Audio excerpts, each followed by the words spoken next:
John, I'm Central Ward Councillor, one of three.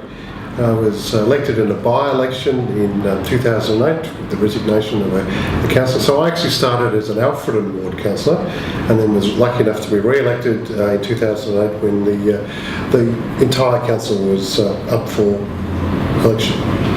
I'm a boy from Sebas, so I grew up in Sebas and spent the first 18 years of my life there, and then went to uni, got an engineering degree out at Ballarat. Did the traditional thing where I went to Melbourne for a few years, enjoyed living and working in Melbourne. Came time to settle down and start a family and all that, so my wife and I shifted back to Ballarat to do that. Oh, it's one of those things. It's an inner yearning, I suppose. It's that aspect of you never really leave, and it was a sense of all the things that I held near and dear and treasured. When it became apparent for that stage in my life to begin, Ballarat was the natural choice for that. I've always been actively involved in the community. I was lucky enough to be at Apex for a number of years and have been on the national board and have been state president. And I wanted to try and continue to give something back to the community. So Apex has an age limit where at 45 you're out. And I was at 45 and I was out, and I was looking for a natural progression from that. And the best thing I could do was to say, well, let's get in and keep trying to do good things for the community, and the opportunity came up and I was lucky enough to be elected.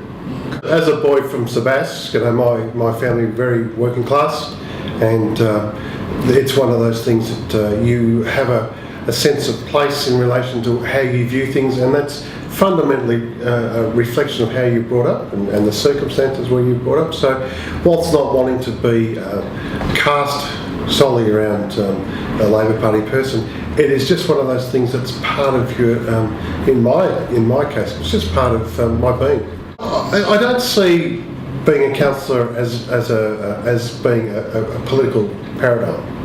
For example, it hasn't in my mind been about political escalation. It's been about a community decision. It's about wanting to give something back. So whilst having the duality of being able to be wanting to be really involved and engaged in the community, the aspect of politics is another interest of mine as well. So it's just part of the facets of interest that I have. People often ask me about someone in a political sense. In my mind, I was the first one on either side of my family to get a tertiary education, and I wouldn't have been able to do that if it hadn't been for the initiatives of Golf Whitlam. The fact that you can get a free education. Now, being a boy from Sebas, we would never have been able to afford for me to do that. So to be in the space to be able to get an education, to be the first one on either side of my family ever to get a tertiary education means that that was a great opportunity for me. From a community perspective, I see great things in so many people that you get involved in. It's not about singling out the ideas or the things that a certain person has done. It's that whole tapestry of what people do, and that's interwoven with how you're brought up. And my family were very, very focused on saying that you needed to work hard, get a good education, but never forget where you came from. I love being the mayor. It is such a humbling and rewarding opportunity. You get to do so many things. You get to be involved with so many people and so many levels of the community and aspects of dealing with the government, dealing with the community, dealing with the ratepayers. It's just fantastic.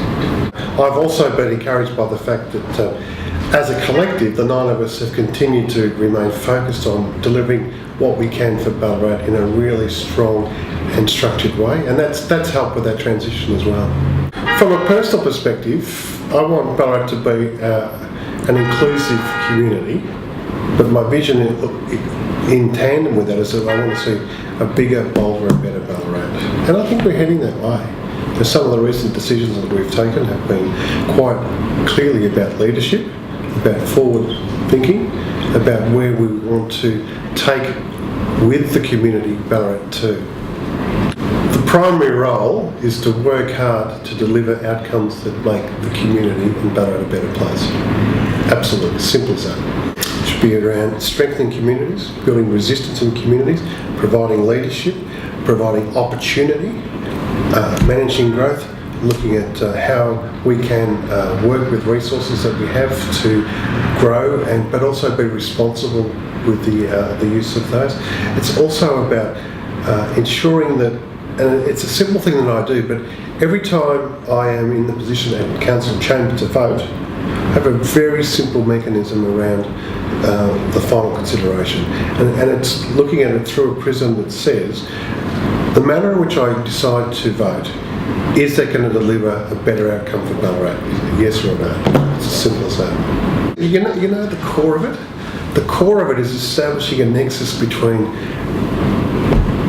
what we do and how it affects the community. It's understanding that how we act is the conduit between capturing and delivering community aspirations. It's as simple as that. It's an understanding. It's a sense of awareness that the things that we do should be done with the community and for the community. So it's getting to that space. It's not about being in isolation. It's about being not having a thought process that's in isolation to the community. It's about saying, look, sense checking back to you. Are we on track? Are we delivering what you want? Have we fulfilled the obligations that you've done to us? If you like, it's about my role as the mayor and as a councillor is to repay the trust that the community put in me in voting for me. How's your relationship with the state government? Really good. Really, really good. I've been heartened by the fact that we've had so many ministers up to see us in Ballarat. The fact that the Deputy Premier and the Premier have met with me one-on-one. The Minister for Regional Cities has met with me. The Minister for Early Childhood Development, I met with her this week. And we've been able to get close to and work in an effective way. Simon Ramsey as well, working well with him. Yeah, all going well. What I've been encouraged with is the fact that we've been able to get access to state government, to talk to them about what our vision is, and that they were elected to government, and we've been fortunate enough to have our BT3 document at Parliament House, so they were fully aware and they're up to speed to where we're up to. So from my perspective, their responses have been good because we took the time to clearly articulate the vision of the council and the community, and when they were elected to government, they were aware of that. So we, if you like, we were in a space where we almost had not a head start, but they were well up to speed and aware of our shared ambitions. Well, as of the 1st of May 2011, you'll be aware that the Building Code of Australia requires that houses be 6-star. Part 3.12 of the Building Code of Australia. So 6-star and a water tank, or 6-star and a solar hot water. So it's now 6-star. It's buildings that are approved after that date. So the 1st of May is already gone. So we will be seeing buildings now that are being built, domestic buildings, being built now that will be at least 6-star. Well, you'll be aware that the State Planning Minister, Minister Guy, approved the Lucas subdivision, which is 4,000 lots. So those lots haven't been delivered to market yet. So it's about when the building permit is issued, not when the land is rezoned. I am confident, given that the 1st of May is already passed and those lands aren't already to market, that it is a regulatory requirement that they be 6-star. So they will be. Look, we're working through the sustainability strategy, and of course we're working with the MAV and the other local government authorities in and around that. We are continually trying to refine where we're up to and review that stuff. Yeah. Well, the beauty of being in a democracy that it is not just a single vote or a single voice. It's about ensuring that when a review is done, that the whole of council responds to that. I don't have an autocratic power to be able to do that, John. So it would be something that council would look at, and I'm not suggesting in any way that council is looking in that way, but it would be a whole of council decision. One of the great things of being on council is that you're an enabling organisation. We spoke earlier about the Civic Hall, and that's an enabling project. Council is in the business of providing the opportunity and the advocacy around delivering outcomes. One of the things, of course, is that for the community is that we will be doing what we can to encourage and provide the appropriate conditions for them to strive for those targets.